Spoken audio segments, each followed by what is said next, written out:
पिछले कुछ video lecture में मैंने आपको कैपेसिटर और उस कैपेसिटर के कैपेसिटेंस के बारे में बताया, जहां पर हमने ये देखा कि किसी कैपेसिटर के कैपेसिटेंस उस कैपेसिटर के शेप पर और साइज पर डिपेंड करती है। उसके लिए हमारे पास एक बेसिक फॉर्मूला था कैपेसिटेंस का 4/ε0r, r with the radius of the capacitor. उसके बाद हमने और जब उसका आगे डिस्कस किया तो कैपेसिटर का एक फॉर्मूला जो हमारे पास बेसिक फॉर्मूला आया वो था Q इज इक्वल टू या C is equal to Q/V या Q is equal to C। ये एक बेसिक फॉर्मूला कैपेसिटेंस का हमें देखने को मिला। जब हम पैरेलल प्लेट कैपेसिटर के बारे में स्टडी किए तो हमने एक और फॉर्मूला कैपेसिटेंस का देखने को मिला जो उसके ज्योमेट्री से रिलेटेड है और उसका फॉर्मूला मिला C is equal to ε0A/D, जहां पर A उस प्लेट की एरिया और D दोनों प्लेट के बीच का डिस्टेंस होता था और ε0 उस मीडियम की परमिटिविटी। और जब हमने ये देखा कि जब दोनों प्लेट के बीच में हम कुछ डाइलेक्ट्रिक को भर दें जिसकी डाइलेक्ट्रिक कांस्टेंट K है, उस कंडीशन में जो हमारा कैपेसिटेंस होता है वो होता है K ε0A/D where K be the dielectric constant. यहां तक हम अभी तक डिस्कशन कर चुके हैं। मैंने आपको ये बताया था कि एक्चुअली में हम किसी कैपेसिटर में चार्ज के रूप में स्टोर क्या करते हैं। तो एक्चुअली में हम किसी कैपेसिटर में चार्ज के रूप में एनर्जी को स्टोर करते हैं और आज हम एक फॉर्मूला डिराइव करने वाले हैं। टॉपिक का नाम है एनर्जी स्टोर्ड इन कैपेसिटर, कि इसी कैपेसिटर में एनर्जी स्टोर हुआ उसको हम कैलकुलेट कैसे करेंगे। तो जरा देखिए यहाँ पर ये हमारे पास एक कैपेसिटर है। पिछली वीडियो में बताया था कि कैपेसिटर के ग्राफ में आपको दो पैरेलल लाइन ड्रॉ करने हैं, ये फर्स्ट प्लेट और ये सेकंड प्लेट जिस पे पैरेलल रखा गया है। मान लीजिए कि इसके जो बीच का डिस्टेंस है वो है d।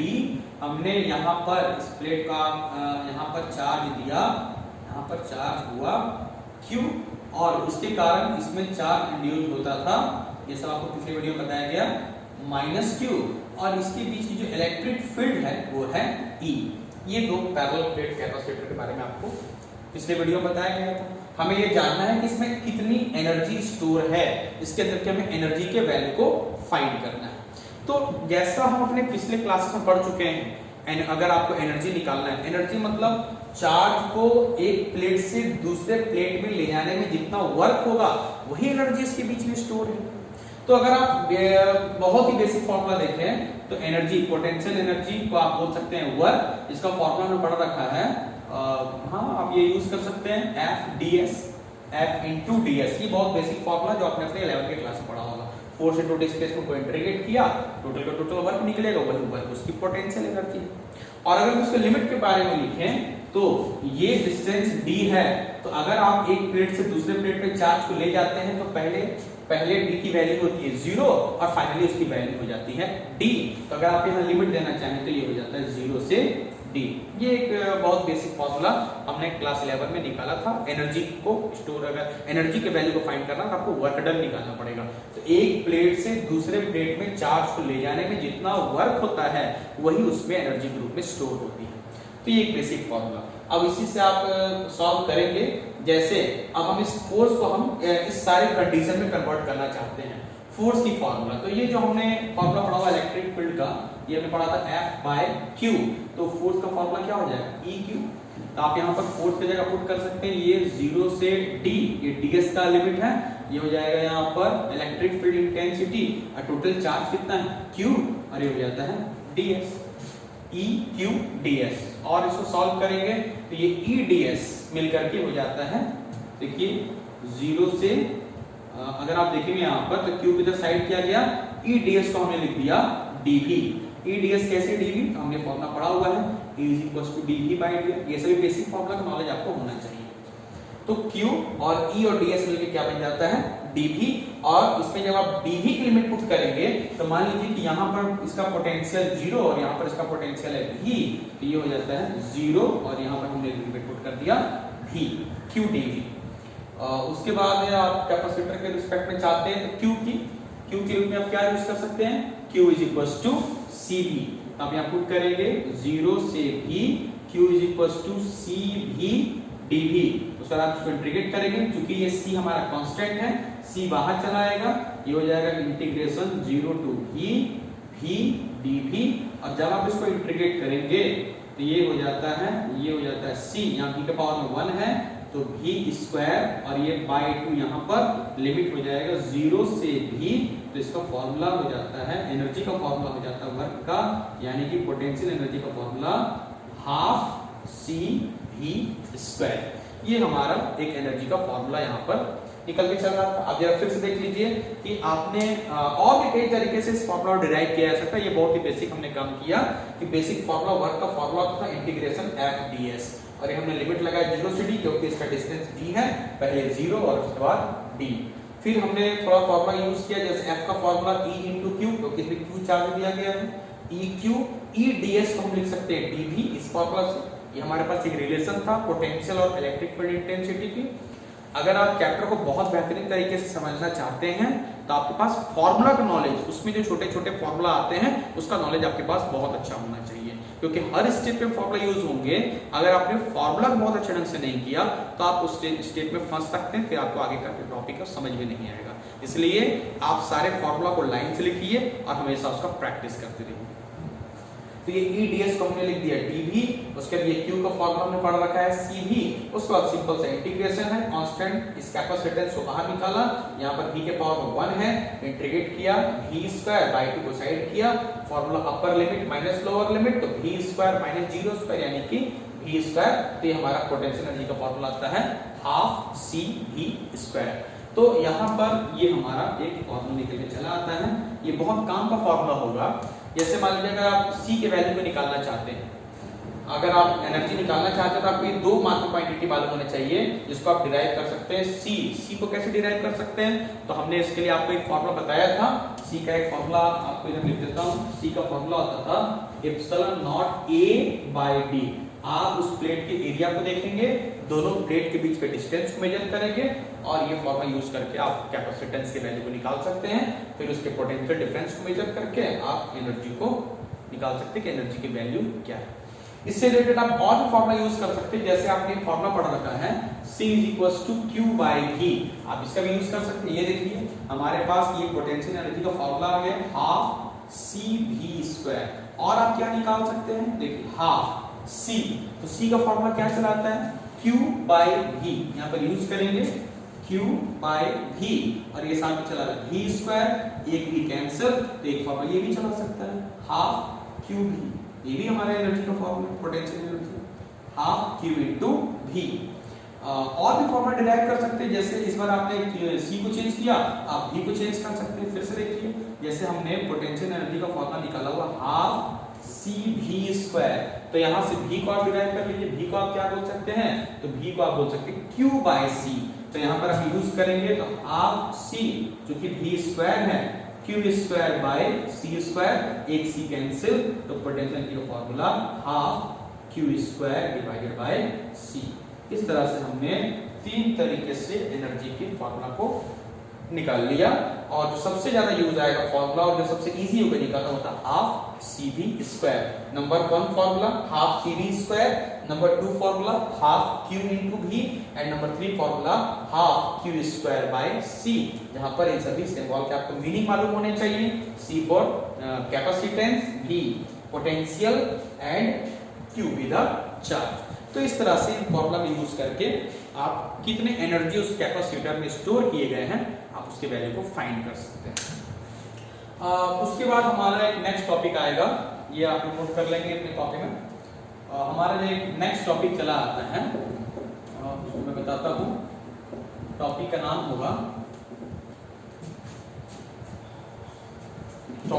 होगा एनर्जी पर यूनिट वॉल्यूम या एनर्जी डेंसिटी। ये आपकी फिजिकल क्वांटिटी एनर्जी डेंसिटी, जिसको आप बोल सकते हैं क्या, एनर्जी पर यूनिट वॉल्यूम।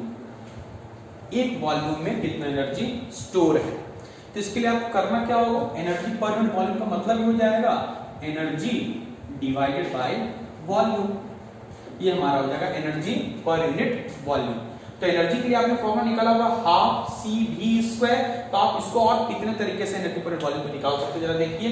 तो यहाँ पर एनर्जी का value half C V square और वॉल्यूम के लिए क्या यूज हो जाएगा, वॉल्यूम के लिए बोल सकते हैं एरिया इनटू डिस्टेंस, प्लेट की एरिया और दोनों प्लेट के बीच का distance, area into distance equal to volume. उसके बाद आप इसको सॉल्व कर सकते हैं, जैसे कि आपको फॉर्मूला नॉलेज होना चाहिए। जैसे हम ये फॉर्मूला यूज कर सकते हैं, इसमें एरिया भी है, सी का फॉर्मूला होता है epsilon naught A by D.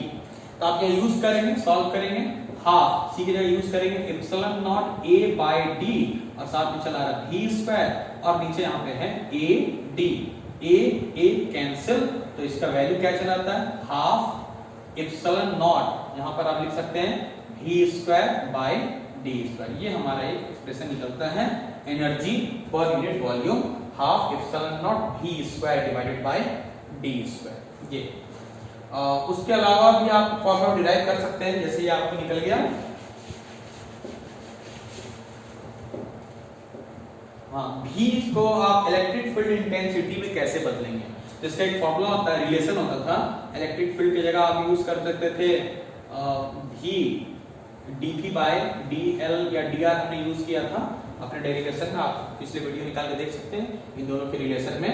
तो यहाँ पर V की जगह आप क्या यूज कर सकते हैं, E इंटू डी आप यहाँ यूज करेंगे, हो जाएगा हाफ, यहाँ पर हो जाएगा एप्सिलॉन नॉट, V की जगह क्या यूज करेंगे ई डी, ये फॉर्मूला से, तो ये हो जाएगा वी स्क्वायर और ये हो जाएगा E square D square divided by D square, D square cancel, तो एक फॉर्मूला आता है एप्सिलॉन नॉट ई स्क्वायर। ये हमारे पास एक एनर्जी का फॉर्मूला निकल के चला आता है। इस तरह से एनर्जी पर यूनिट वॉल्यूम को आप और भी अगर तरीके से बदलना चाहें तो आप बदल के फॉर्मूला को डिराइव कर सकते हैं।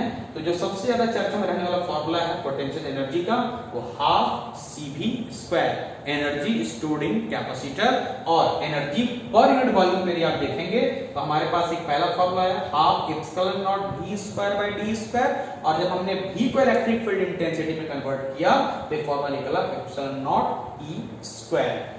ये हमारे पास फॉर्मूला है। अब आप इस फॉर्मूला को देख के जरा इसमें कुछ विचार करें, जैसे हाफ सी वी स्क्वायर, ये हमारे पास एनर्जी का फॉर्मूला है। तो अगर हम बोलेंगे कि दो कैपेसिटर हमारे पास में है, दोनों कैपेसिटर में किसमें एनर्जी ज्यादा स्टोर किया जा सकता है, यदि दो हमारे पास अलग अलग कैपेसिटेंस के कैपेसिटर हैं तो एनर्जी ज्यादा किसमें स्टोर किया जा सकता है। तो अगर आप एनर्जी को देखेंगे तो एनर्जी और कैपेसिटेंस एक दूसरे के डायरेक्टली प्रोपोर्शनल है। इसका मतलब साफ है, जिसकी कैपेसिटेंस ज्यादा होगी उसमें हम एनर्जी को ज्यादा स्टोर कर सकते हैं।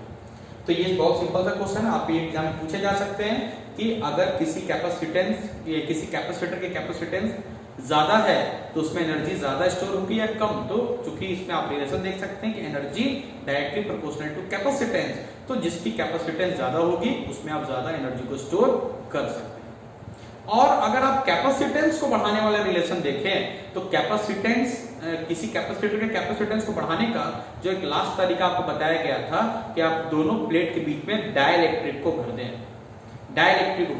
तो अगर आप डाइलेक्ट्रिक को भर देंगे तो उसकी कैपेसिटेंस इंक्रीज हो जाएगी, और कैपेसिटेंस अगर इंक्रीज हो गई तो आप वहां पर ज्यादा एनर्जी को स्टोर कर सकते हैं। तो ये एक फॉर्मूला बनता है। उसके बाद आप ये कैलकुलेशन और कर सकते हैं, जैसे आप एनर्जी निकालना चाहते हैं, आप चार्ज के वैल्यू को निकालना चाहते हैं विथ डाइलेक्ट्रिक। हमने आपको बताया कि डाइलेक्ट्रिक के केस में अगर आप दोनों प्लेट के बीच में डाइलेक्ट्रिक को रखते हैं जिसकी डाइलेक्ट्रिक कांस्टेंट मान लीजिए K है, तो डाइलेक्ट्रिक को भरने से क्या उसमें एनर्जी ज्यादा स्टोर होगी? तो आंसर है यस, क्योंकि डाइलेक्ट्रिक को भरने से कैपेसिटेंस इंक्रीज कर जाती है। कितने टाइम्स? डाइलेक्ट्रिक कांस्टेंट टाइम्स, जब मैंने आपको पिछले वीडियो में बताया था। तो अगर कैपेसिटेंस इंक्रीज कर गई तो आप उसमें ज्यादा से ज्यादा एनर्जी को भी स्टोर कर सकते हैं। तो ये भी आप फॉर्मूला रूप में निकाल सकते हैं विथ डाइलेक्ट्रिक,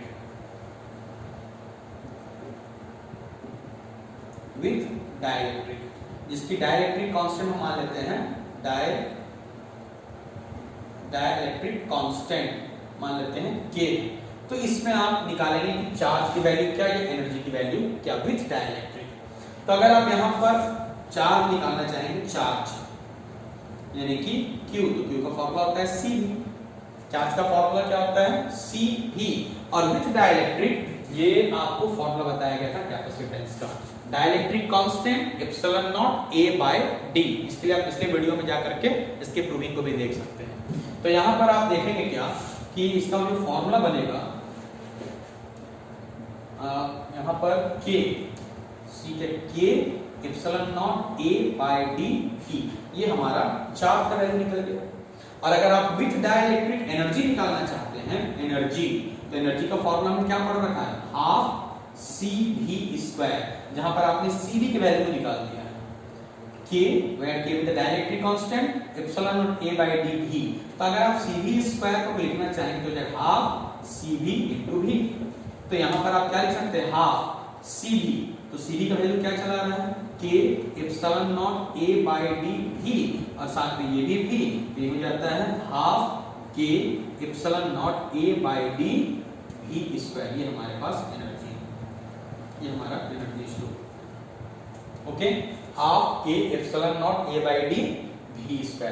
ये हमारे पास एक फॉर्मूला डिराइव हुआ कि हम अगर दोनों प्लेट में जो डाइलेक्ट्रिक को भर दें तो उसमें हम कितने एनर्जी को स्टोर कर सकते हैं। उस कंडीशन में हम इस फॉर्मूला के रिस्पेक्ट में हम एनर्जी के वैल्यू को फाइंड कर सकते हैं। हाँ, ये फिक्स है कि अगर हम दो प्लेट के बीच में डाइलेक्ट्रिक को भर दें जिसकी डाइलेक्ट्रिक कांस्टेंट बहुत ज्यादा हो तो हम उसमें बहुत ज्यादा एनर्जी को स्टोर कर सकते हैं। तो ये हमारा एक टॉपिक हो गया, उसमें हमने देखा कि एनर्जी कितने एनर्जी को स्टोर कर सकते हैं, दूसरा energy per unit volume, and energy stored capacitor with dielectric, जब डाइलेक्ट्रिक होगा तब हम कितने एनर्जी को स्टोर कर सकते हैं। मैं आपको फिर से एक बार रिपीट करता हूं कि ये जो चैप्टर है ये छोटे छोटे फॉर्मूला से भरा पड़ा है। जैसे हमने फॉर्मूला निकाला कैपेसिटेंस का 4πε0r where r is the radius of the capacitor. उसके बाद हमने फॉर्मूला निकाला, बेसिक फॉर्मूला कैपेसिटेंस का C = Q/V। या फिर आप पिछले जो चैप्टर थे जिसमें आप रिलेशन देखेंगे पोटेंशियल और इलेक्ट्रिक फील्ड इंटेंसिटी में क्या रिलेशन है, E = dV/dr या V/d जो हम यहाँ पे यूज कर सकते हैं। उसके अलावा आपको आपने देखा कि पैरेलल प्लेट कैपेसिटर में कैपेसिटेंस का एक नेक्स्ट फॉर्मूला बना जो कि उसके ज्योमेट्री से रिलेटेड है, C = ε0 A/d। ε0 तो हमें मालूम है permittivity of the medium, and A with the area of the plate, and D with the distance between two plate. और अगर हम दोनों प्लेट के बीच में डाइलेक्ट्रिक भर देते हैं जिसकी डाइलेक्ट्रिक कांस्टेंट यदि K है तो उसके केस में फॉर्मूला आया कैपेसिटेंस का formula K epsilon not A/d, यानी से कैपेसिटेंस इंक्रीज करती है कितने टाइम्स, इसका आंसर है डाइलेक्ट्रिक कांस्टेंट टाइम्स। और आज हमने भी कुछ फॉर्मूला फिर से निकाला कि अगर हम दो प्लेट के बीच में चार्ज को भरे हैं तो उसमें हमने कितने एनर्जी को स्टोर किया, यानी energy stored in a capacitor. इसमें हमने कुछ फॉर्मूला निकाला, जो सबसे फेमस फॉर्मूला पोटेंशियल एनर्जी का हाफ CV², और आप इसमें रिलेशन पुट करके और भी तरीके से फॉर्मूला को डिराइव कर सकते हैं। और उसके बाद हमने निकाला potential energy per unit volume. तो आपको जो ये एनर्जी निकला है आप उसको वॉल्यूम से डिवाइड करेंगे और बहुत सारे जो उससे रिलेटेड फॉर्मूलास को यूज करके सॉल्व करके नए नए फॉर्मूला डिराइव कर सकते हैं।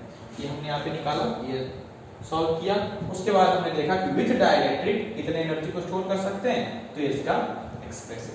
ओके, आप इसको नोट करेंगे और इसके नोट्स आपको ग्रुप में सेंड कर दिए जाएंगे। Thank you.